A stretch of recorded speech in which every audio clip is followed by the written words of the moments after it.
So this story begins more than 30 years ago in the beautiful Caribbean island of Jamaica at my alma mater, Meadowbrook High School. Meadowbrook High School was one of the first high schools in Jamaica to get a computer lab, and I was fortunate enough to be in the first class. We had two sets of computers in the computer lab, Apple Macintosh and IBM PCs running MS-DOS software. The Apple computers had the first graphical user interface and a mouse, whereas IBM computers that ran Microsoft DOS did not. In spite of that seeming advantage, I leaned more towards the IBM PC running DOS as opposed to the Apple Macintosh computers.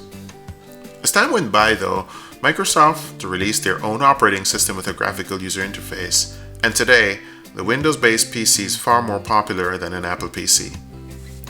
You have to admit though, Apple does make some very eye-catching hardware at times, but man, their stuff is expensive.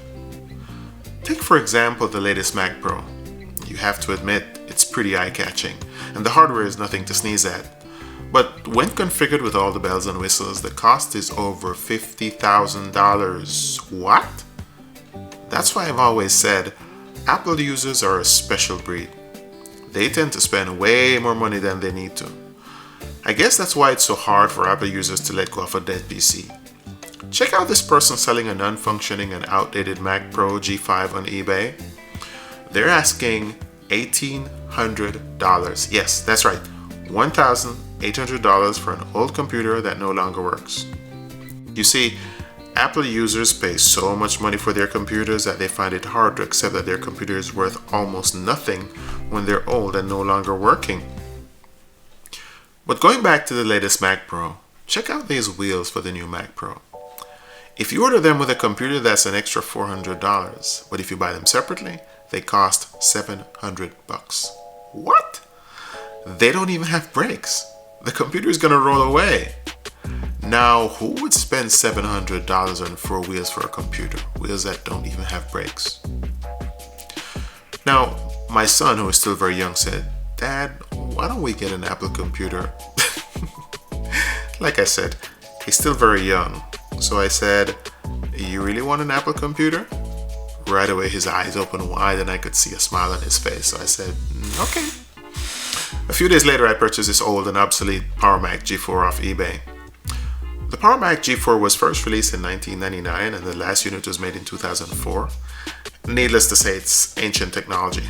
But you have to admit though, that tower is a sight for sore eyes.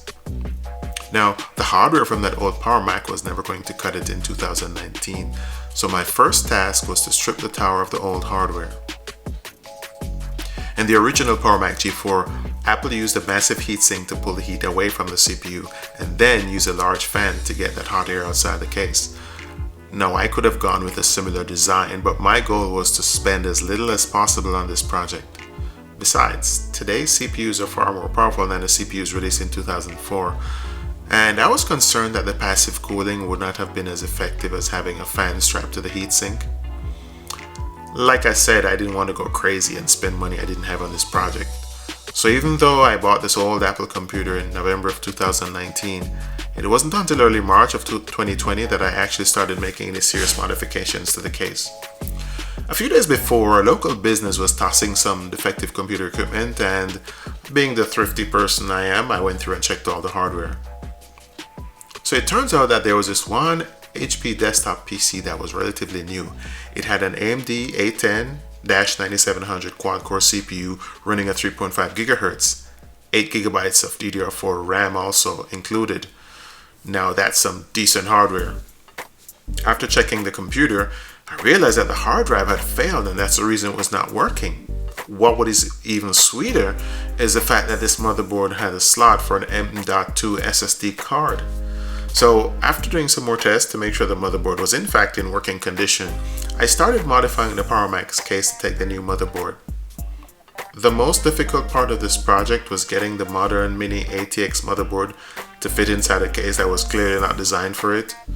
To make that happen, I placed a video card in the PCI Express slot and then lowered the motherboard inside the empty case so that the video card would fit into its natural position in the case. With that part complete, I then took some measurements and made a cut at the back of the case so that the motherboard's ports would stick out as they're supposed to. Using the old HP case, I drew a template of the portholes on paper and then used that paper template to create another template on clear plexiglass. After cutting out the holes for the ports in the plexiglass, the next step was to line up the motherboard in its final resting place and then drill holes for the motherboard standoffs or spacers. Now, the distance between the tray and the motherboard is typically the same for all computers, because peripheral cards like a video card, for example, must be able to work in a Windows PC as well as a Mac. So I bought a set of standoffs online, and once I had the motherboard and the graphics card lined up, I marked the holes for the standoffs and then drilled them out. With the motherboard securely in place, I could then use a plexiglass template to trace the edges to be cut, which would allow me to later mount the plexiglass template into the case permanently. With the plexiglass portholes mounted and glued in place, it was time to wrap the case and paint the portholes with some paint that had been left over from another project. The way Apple designed the Power Mac G4 made it easy to open the case and access hardware. However, the mechanism that they used made the case much heavier than it needed to be. Besides, with the modifications I made to the motherboard tray and the fact that I had planned to put lights inside the side panels, I had to come up with a different design for closing the case. I was able to solve that by using small but powerful neodymium magnets.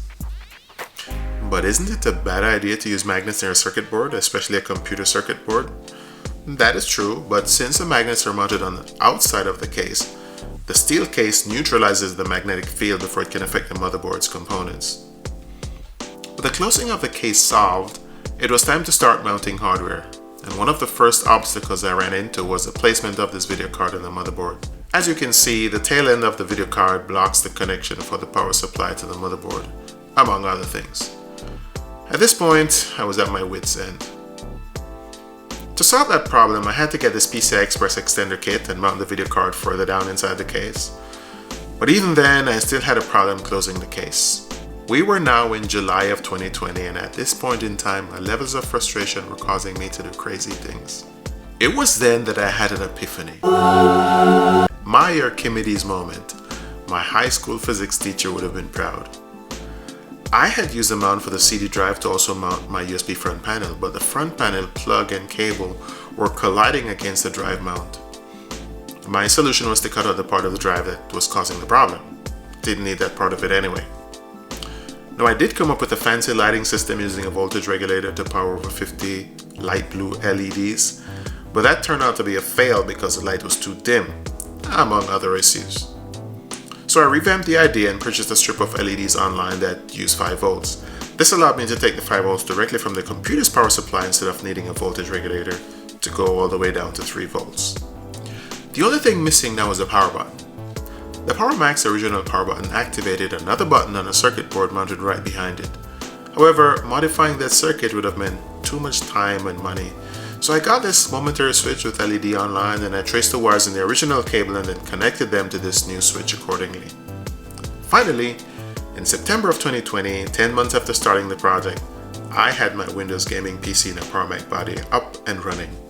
The lights on the right side of the panel didn't come on, but I was able to fix that quickly by opening the side panel and switching the wires around.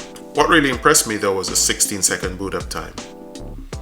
My son really likes racing games, and even with a modest consumer-grade motherboard, the 2TB SSD, the video card with 8GB of video RAM, quad-core CPU, and the 16GB of system memory, all these components combine to produce a system that can play the racing games at the highest graphics settings. One of the questions you might ask is, why spend all the time and effort when I could have bought a cheap case online? There are several reasons why I believe the effort was worth it.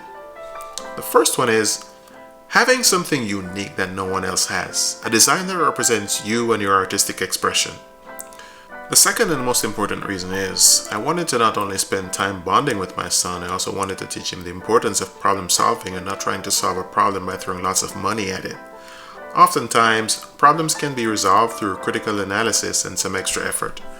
The easiest path is oftentimes much more expensive, and it teaches you nothing.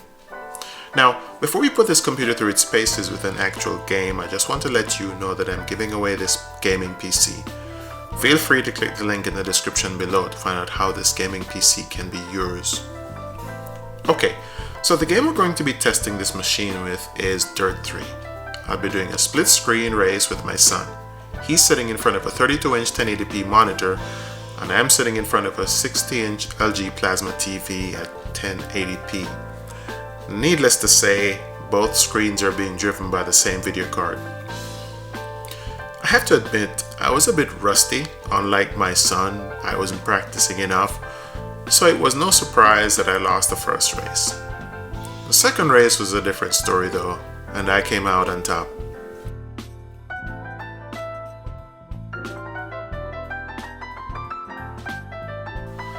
Thank you all for watching this video. Don't forget to subscribe and don't forget to click the link below to find out how you can win this amazing gaming PC.